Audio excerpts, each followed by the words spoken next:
Let me know. And I'm going to copy. So she'll be primary for station out. Do we have another gurney or backboard ready to go? Or? We got two of them. We got two stokes down. First stoke.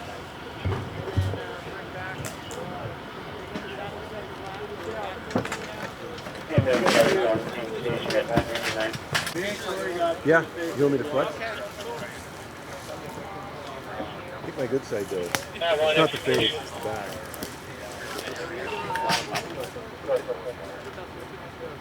Number 2. Who's got number 2? Second patient. We can take both of them out. What's that? No, but he'll be out. We're ready for the second one too. You want to take both of them? Backboard, buddy. Thanks, partner.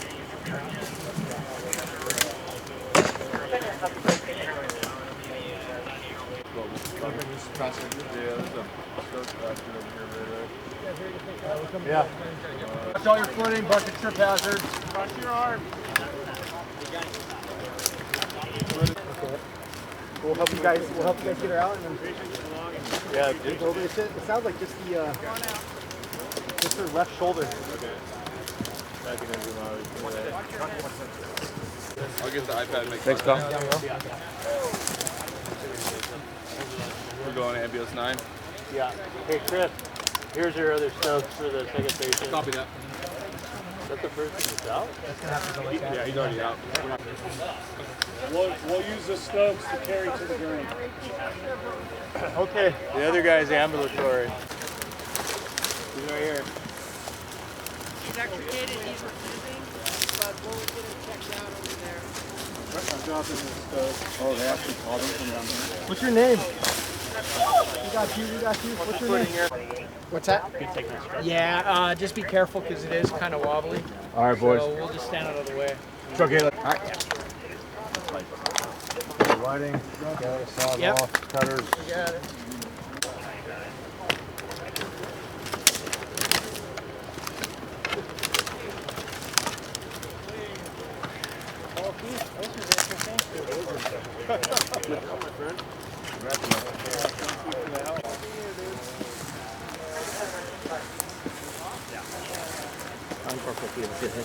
Alright, I'm just going to walk with you, just make sure. Because, you know why? Because for weight.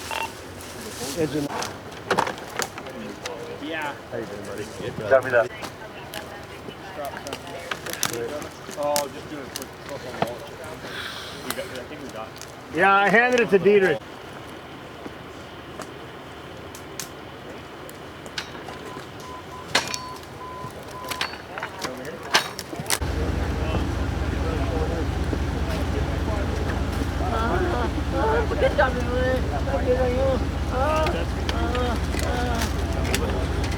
I got it. At some point.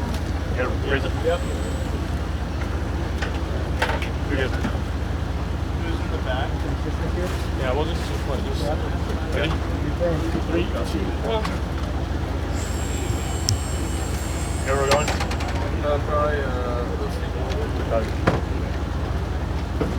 Where's that family member? Can you come here? What's your phone number? I have my phone. I think it wasn't charged. 1444.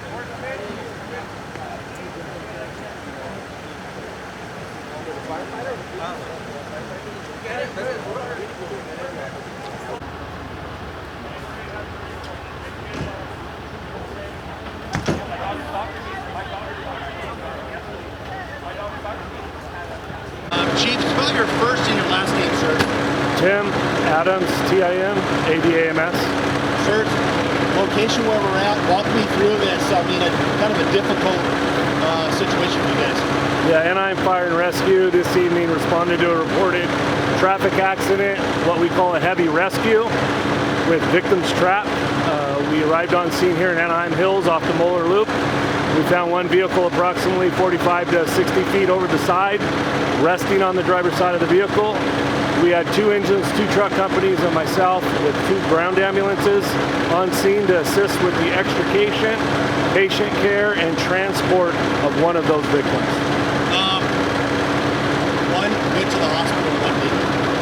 One did go due to the injuries, and one refused our transportation after evaluation. This 60-foot drop into that like ravine, this would have been in the middle of the night. You guys probably would have seen it. Yeah, if it wasn't witnessed or reported in any manner, it very well could have been a tragic event where people were trapped there all night. Luckily in this neighborhood, and loved ones that knew the family were able to report it. We had a very quick response just before 11 o'clock this evening for a successful incident without injury to any first responders.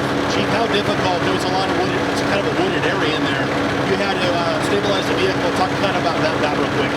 Yeah, so we use our traditional, what we call Rescue 42 struts. We're able to apply them very quick. After we got them into this wooded area, walking in about 150 yards through a canyon from a safe location to make access to this versus going over the side, much safer for the first responders and allows us a quicker access and assessment of the patient and the scene. Once we got in there, the wooded area, we were able to hike in and out. Additional manpower was called to assist that. We use what we call stokes or litter baskets to safely get those people to the gurneys and then to the roadway. Chief, just real quick, special hydraulic tools, jaws, or anything like that? Yeah, we did not use the jaws of life that's traditionally known by our public. We did have them all hiked in for use. We were able to use a sawzall in order to remove the roof of the vehicle to safely pull the two victims out of the vehicle. Anything else to add? Successful operation, I'm sure. No, very successful operation. First responders between Anaheim Police Department and Anaheim Fire Department, along with the public allowing us to do our job, it was a very successful rescue. Anything else to add, sir? No, thank you for your time. Okay. Spell your first and last name. Okay. As spelled. Timothy Cooley, Timothy, and then last name Cooley, Cooley. What happened? I was upstairs, I was grading, and we had the window opened, and I heard a big crash. It sounded exactly what I thought it was. A car hitting trees and more crunching, and went downstairs because my boy was with his friends, and I thought they were goofing off. They brought drums over, I have no idea why, but they did. And so me and my wife, we drove up there, and I said, let me get out. I go, why don't you go down a little farther? Maybe there was an accident a little farther down. Brought my little light, and then I looked down in our backyard. Basically, I saw the hazard lights on. And you said your wife called 911? Yeah, she called 911 because I went down there to talk to them and so forth, and we were able to, I asked them, I called down to them, and they said they were okay. I asked them if they needed medical attention immediately, and they said no, we just can't get out. And so then we called them. Yes, they cut the car. If you wouldn't have heard it, probably nobody would have known, huh? Well, the families, I think they were being followed by them or vice versa, so they would have eventually kind of found them, but I don't know if they could even get to a phone, but probably not. Did they say what happened? I guess big get together and up Moeller came down the hill, and that was it. I didn't really get any further details. Probably. Scary situation, huh? It's well, weird to get back there. Yeah. Well, the problem with the street is there's no street lights. There's no barrier. It's just your regular curb, about 10 inches tall, and you know, if you don't pay attention, you could fall off. And it was about 30 feet. How long did you live here? 2012. So about 11 years now. Yeah. Almost to the day. Chief was saying from the top down, it's about 60 feet. It's a bit heck of a drop. Yeah. But the slope wasn't as steep, so I think they came off the embankment, and then they rolled it at least a couple times. So.